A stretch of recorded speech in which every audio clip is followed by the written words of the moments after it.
Good morning, everyone. It's Lee Henson, President and Founder of Agile Dad, and it's time for today's episode of the Daily Stand-Up. So without any further ado, let's get started. Today, I wanted to talk to you about an article that was sent to me. This one was called An Open Letter to Scrum Masters, and it was by Ramiz Kakakar. I hope I didn't slaughter the name. But here we go. So, Ramiz, this one's for you. So the letter starts, Dear Scrum Master, first, thank you for all the hard work and effort you put into ensuring the Scrum Guide is followed to the letter. Without you, the development team would crumble into pointless debates and uncertain outcomes, and we, project managers, would go wild with power. You keep us in check, reminding us of our role lest we forget. Okay, interesting start, interesting kickoff, right? I thought it was pretty cool. He goes on. I also would like to thank you for ensuring Scrum ceremonies are being conducted properly and in timely fashion. However, there are a few things that really irk me, and I'd like for us to discuss this, knowing that you have your guide to refer to while I only have customers to delight and please. I'm sure there is something about improving based on feedback in a Scrum guide, but that's beside the point. First, I hate, and hate is a strong word, that you decry that we're not doing Scrum properly when the ceremonies have a minor deviation from the written word. The whole letter of the law versus spirit of the law thing, right? We've talked about that extensively. Would it be too hard for us to make adjustments and pivot? Sure, we should not discuss technical things during a retrospective, for example, or modify a story during a sprint. But does it hurt for the team and I to come together to make sure we're delivering value and pivot at times? Wasn't that the whole point of moving away from the traditional process anyway, and all these primitive methodologies? The ones where the team was never able to deliver value because they were not listening to the end consumers, but instead focused blindly on following a project plan? Okay, I think we see where this is going, right? I love this approach. It says, I'm sure we can have a discussion on this, but as a wizened old fool, I remember a time when project managers used to chase us product managers and developers to achieve the deadlines and ensure project scope was not modified at all. I'd hate, and hate is a strong word, for that to repeat itself in a new world that we're building better together. So it's interesting because in this article, Ramiz is pointing out that some Scrum Masters are becoming so dogmatic that they're turning Agile back into waterfall. So I'm going to continue because this I like where this is going. Ramiz continues. Secondly, from what little I remember about the Scrum Guide, the fluidity in the delivery is celebrated as a feature of Scrum. That pivoting is possible as long as I make a strong case for it and a team agrees. When a team and I are in alignment that the sprint backlog can be modified and items can be restructured to meet the growing needs and demands of our users, I have to ask, what's Scrum got to do with it? What's Scrum but a second backlog in motion? Okay, sorry. I shouldn't have said second. What's Scrum got to do with it? What's Scrum but a simple backlog in motion? Or but a backlog in motion? Yeah, I'll get it hammered later. But I love that he pulled in what Scrum got to do with it, right? This product manager is hardcore. He says, Can't the team and I just work together to deliver the right experience to the user? Do you foresee a future where we, as a development team and a product owner, have to hold secret meetings and do things in shadows, thereby not breaking what it says in your Scrum guide? Where for any violation will be fined, story point reduction for POs, and increases for the development team, which incidentally cancels if we're in cahoots. I'm a bit off from my last read, but I don't remember seeing build a post-apocalyptic development world as part of the goal of the Scrum Guide. Yay! He says maybe the most recent version has it, and I haven't read it yet. Snarky a bit, Ramiz. I think I'm adding you to one of my favorite people lists because I love this approach. Thirdly, while we're doing the Scrum values pillars, isn't courage a value too? Don't you think when the authors of Scrum Guide would like to see more than for you to just take a courageous first step to challenge and bend some of the guidelines from this guide?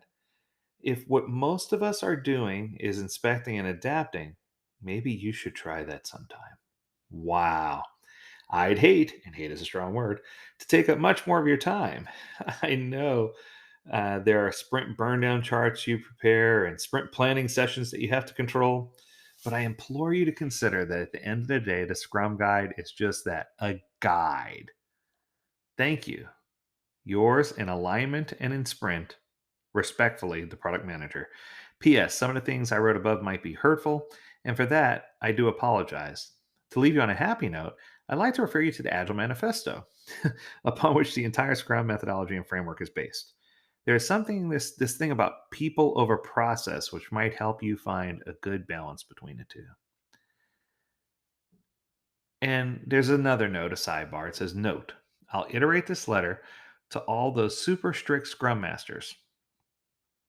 I'll borrow the definition of the Scrum Police from some other modifications from documents I've seen in the past. The role of the Scrum Police or Gestapo is the monitoring force of a product responsible for the prevention and detection of crimes against the Scrum Guide and the maintenance of the true Scrum order. I feel like I need like a patch or something when I read that I'm part of the Order of the Scrum and the crimes against the Scrum Guide. Let me tell you, this was well written. And I think that, Ramiz, I'm going to celebrate what you've written. I feel like this is really the heart of what some of the problems are. That we have come to this post apocalyptic, AKA COVID world, where so many people are, treating Agile like, well, here, I'm going to go here. What I'm finding that kind of ties directly into what you're saying is that even the coaching world, you've got coaches that are so driven by what the book says right now that they can't deviate. And I think a big part of this is in the past we used to have experiences, where we're at a client site with teams and engaged and talking to people who are stakeholders and helping them pivot and adjust and build world-class products and services. Yeah. Today, instead, we're on a Zoom call with half of the team because the other half is asleep, and no stakeholders want to join. And we have this coach who happened to be the cheapest one because, well, now we can hire a coach from anywhere.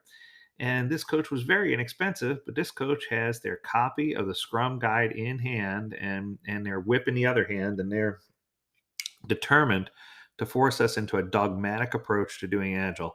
And if you're not following it to the letter of the law, there's going to be penalties and fines and things imposed. And while I appreciate Scrum Masters who want to follow the rules, while I appreciate Agile coaches who are trying to give us guidance based on data, because data doesn't lie, I still think that there's a place for flexibility. And I think that that's what this whole article is all about, right? It's about having a strong coach who you might pay a little bit more for, but someone who challenges the status quo and creates an ecosystem that allows the team and the organization to be completely successful. And I think that that's one of the keys that are missing. I don't like the whole Scrum Police piece of this, right? And it's not that I don't agree with what Remy says. In fact, I'll come right out and say I agree with everything he wrote. I think it's a worthy write up. I think that the use of humor that he approached it with was very, very powerful. But I think that we need to dig a little deeper. I think we need to figure out, where we are, especially in this remote world. Are we focused on outcome instead of output? Do we have strong agile coaches and scrum masters that are helping guide us and uplift us and helping us refocus? Because the truth is, focusing on some of those principles is a good idea, but trying to come in with such bias and such hatred that you're taking the words and turning them into law, that's where we draw the line. So I think the key here is, Scrum Masters, I'm going to give you an open message here. So here we go. If you're going to be a powerful Scrum Master, it's going to be based on your inclusive, pragmatic, psychology driven approach. If you come in dogmatic, if you come in with bias, you're not going to go anywhere. It's just going to be a total dumpster fire, and you're going to have a lot of things you have to figure out, right? So that's going to do it for today. I hope you enjoyed this episode. This was an interesting one. And thanks, Ramesh, for creating such a great article. I'll drop a link to it in the comments. And as always, we encourage you to stay healthy, stay agile, and stay well, my friends. Until next time, do take care.